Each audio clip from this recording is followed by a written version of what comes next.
Alright guys, so today we're talking about Sniper Elite 5. Now I know it's a bit late, this game's been out for a while, like a week or two now at this point, so that's why I'm not going to do a full-on review and go into graphics and gameplay and story and bugs and glitches and replayability and price versus the amount of content you get for it, right? Because that's typically what I would do, so it'd be a whole 20-minute thing. But the game's been out for long enough, you've either played it already, have never heard of it, and you're looking to see if it's good and don't need a full-length review, or you've already watched a review, right? So I'm just going to talk about the things that are important to bring up that jumped out at me right away, and then we'll leave it there. So the biggest thing I have to say is that if you've played a Sniper Elite game before, well then, you've played this one too. My point being, this game pretty much does everything Sniper Elite 4 did, everything Sniper Elite 3 did, 2, 1, blah blah blah. Now obviously over the course of those games, things have changed, right? It's been multiple consoles and all of that stuff, but for the most part, at its core, you snipe people, right? I mean, that's just the core gameplay. You watch the kill cam in slow motion, and that's the end of it. Now as time went on, it obviously became more complicated, the levels became less linear and more open world, you got more objectives, both primary and optional. And Sniper Elite 4 is where they really went into that open world, multiple paths type gameplay, right? And I wasn't as much as a fan of that as the more linear type, and this game has never really been linear in the sense that Call of Duty is, but for the most part it was pretty straightforward in the beginning, and now you have these big open areas to play in, kind of like a Hitman or Sniper Ghost Warrior Contracts 2. Both of those reviews are on the channel, by the way. If you don't know what I'm talking about, you can go watch those. I'm not really a fan of that. I'm more into the straightforward, give me the action, at least with these types of games. Don't get me wrong, I like the whole open world stealth thing, but this game's strong suit is in its kill cams and in its sniping with the whole windage and gravity drop, all of that stuff. The same thing that makes Sniper Ghost Warrior Contracts 2 halfway decent, right? And I pretty much feel that this review is going to be, a drop-by-drop comparison to that game, if you will, right? The sniping's really good, and everything that has to do with that's always been there, is really good, but pretty much anything new isn't great. Now, what I do want to touch on is what's new to this game. So like I said, with Sniper Elite 4 is kind of that open world, multiple paths type gameplay. Sniper Elite 5 adds customization. Now, other Sniper Elite games have customization in them, don't get me wrong, you can choose your loadout and all of that stuff before going into each mission and unlock guns as you progress, blah blah blah. But this game had an actual, I hate to say Call of Duty style, but Call of Duty style customization gunsmith menu for you to go through while in the mission to adjust your weapons, and you can even pick up weapons and change those and customize them, enemy weapons and just weapons laying around the map, special weapons, all of that stuff. It's all customizable. It's really added at least something that was different and not just the repetitiveness of the sniping over and over and over again. Now let me get back to that open world concept, right? What makes linear gameplay really well and linear on the rail storytelling, right, is you can script everything, right? If you take Sniper Elite 2, which is the first one that I played, and I felt that's the most linear of the ones that I've played, is that everything is really set up and scripted. Every shot, every position, every encounter, it's scripted. You always have some kind of cover from a building or a field or a watchtower, some kind of high ground to snipe up from, collateral possibility setups, long distance shots, possibly, hitting grenades off of enemies, bouncing bullets off of stuff. That was always set up there for you. Now it wasn't, directly in your face. It didn't tell you, hey, get this collateral, hey, shoot this guy's grenade, hey, do this, do that. But the possibility was always there. It was set up for you, right? You just had to see it. Here, with the whole open world thing, that's not the case, and I have the same problem with Sniper Elite 4. The way I play these stealth games, and maybe it's just my approach because I've played every single Assassin's Creed game, and that's just how I've been conditioned to do it, is I get close. So I end up going through knifing enemies using my pistol, not even really using my sniper rifle if I choose to play things stealthily, right? So I always have to choose to go loud in these types of games in order to engage in that sniper gameplay. Now, that's just a personal choice, you know, whether you like that or not is up to you, but that's just my gripe with the game.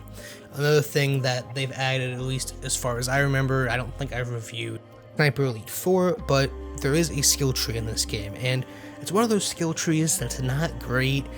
Once I got like my 3rd or 4th point, I started realizing that like none of this really matters. Like I'm not getting anything from this.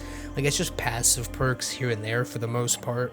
And so really I was just going through spending it on whatever. So while it is new, it doesn't really add anything. Another new option is the ability to aim in first person. At least I think it's new. Like I said, I haven't reviewed Sniper Elite 4. That's the only one I had a channel around when it released.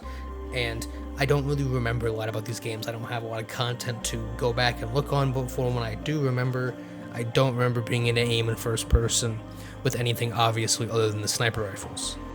Now, those are all the new mechanics that I've noticed. Obviously, all the old mechanics are still there. You still have all your types of distractions and mines and grenades and TNT that you can plant and put timers on. You can shoot. There are like lore mines that I believe are new, but I never really use the equipment in these games.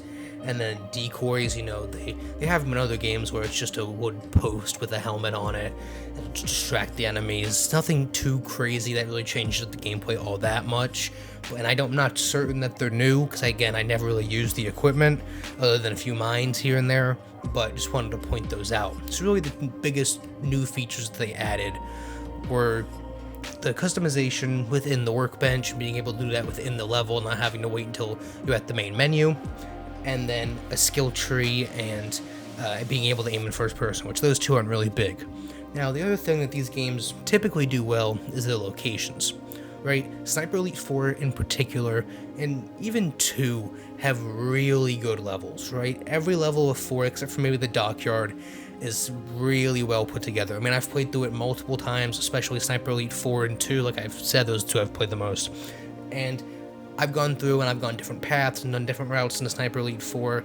You know, the first level isn't the greatest thing, but it introduces you, it sets up a lot of really long-range shots and gives you the basis for the game. Then you have that bridge level in the forest with like the crashed plane and the tank rolling around, and then obviously the bridge that you have to shoot the charge on and blow up the bridge. There's a lot of really great levels in Sniper Elite 4, right? 5, not so much, right? The starting level, you're in like some fields, and then it has like a big mound in the middle with like a bunker. That's fine, whatever. The second level, I think you end up in like a castle or something like that. You know, I'm sure there are spots for long range shots, but just the route that I ended up taking and the way that I ended up playing, it was pretty much just like playing Call of Duty at that point. And if that's your thing, go for it, but there's other games that do that better. So overall, Sniper Elite 5, if you like Sniper Elite 4, you're gonna like Sniper Elite 5. It makes some improvements here and there, it changes and patches and just adds small like quality of life changes. For the most part, doesn't really do anything new. Now for me, I'm not really the biggest fan of these games enough to need to be playing every single entry unless they're going to add a significant update. I compare this, like I said, to Hitman and Sniper Ghost Warrior Contracts 2, but as far as the progression between games go, really to Forza.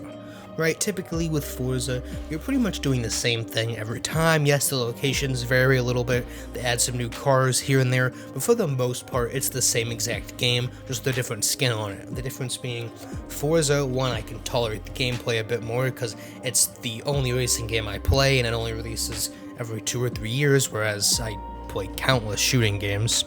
And again, with Forza, graphically, just I mean, it's Forza, that's like the benchmark for graphics right now, in my opinion, right? This game, graphically, again, I didn't want to touch on it because there's other reviews out, like I stated earlier, but, I mean, really, like, it does what it needs to do. If you showed me, like, a zoomed-in clip within an optic from Sniper Elite 4 and Sniper Elite 5, as long as there's no obvious, like, you know, level details that depict which game is which, I probably couldn't tell the difference, right? It looks like a last-gen game, it runs like a last-gen game, and that's not a bad thing. It doesn't say Series X enhanced or anything like that, but I'm at that point where, you know, I'm expecting next-gen content, especially if you're going to be making a new game. Don't just make a game to make a game. Have some level of improvement upon it, and so that's just my opinion. There's everyone loves this game from what I've seen, and it does what it needs to do. If you like the last one, you'll probably like this one. But if you need constant improvement and progression and, you know, from a critical standpoint, it's not the greatest thing ever. Now, I do have to take into account the fact that this is on Game Pass, which always makes things significantly more complicated. If I was paying $60 for this, right, or $70, I think is what it is on PlayStation, I would have had a problem, okay? I probably would have gave this like a 3 out of 10, because, you know, Sniper Elite 4, like even Sniper Elite 3, like the real good ones, I couldn't give them above a 5, right? Like, they're not fantastic games, they do what this says in the name, they do sniping well, right? I think Sniper Ghost Warrior games and Ghost Warrior Contract 2 does it better just because it's modern and that's what I prefer, but it does what it sets out to do, right? And so it is what it is. I would have gave this a 3 if I had paid for it. That being said, I got it on Game Pass, so, you know, I didn't pay anything for it. And so, while that is an important factor and take into the score, if you've played Sniper Elite games before, right, your mileage on this game is going to vary, especially if you're super familiar with Sniper Elite 4 like I am, right? I've said that a million times at this point. But if you've never played it, and you're just scrolling through Game Pass, this was just added with, like, what was it, Jurassic Park game or whatever just got added, and you played this, you're probably gonna love this, right? Like World War II shooters, you never played a sniper game, Sniper Elite game in particular, you'll like this. But as someone who's played Sniper Elite games, even though it was free on Game Pass, I struggled to make it through this game. If I wasn't making content, I wouldn't have made it past the second level. I was bored, I was ready to be done, I had seen what there was to see, and I was good to go, right? I was like, okay, this is just the same crap over again. That's fine. But I played through it just to get the video out, but that's just my opinion. Like I said, everyone, as far as I've seen, this game's fairly well received, but it is what it is. You guys let me know what you think of this game down in the comments below. If you love it, if you hate it, make sure to mention if you paid for it or not. All right, if you paid $60, $70 for this and you think it's trash, that's different than it being free and thinking that it's trash. I'm just putting that out there. All right, guys, see you on the next one.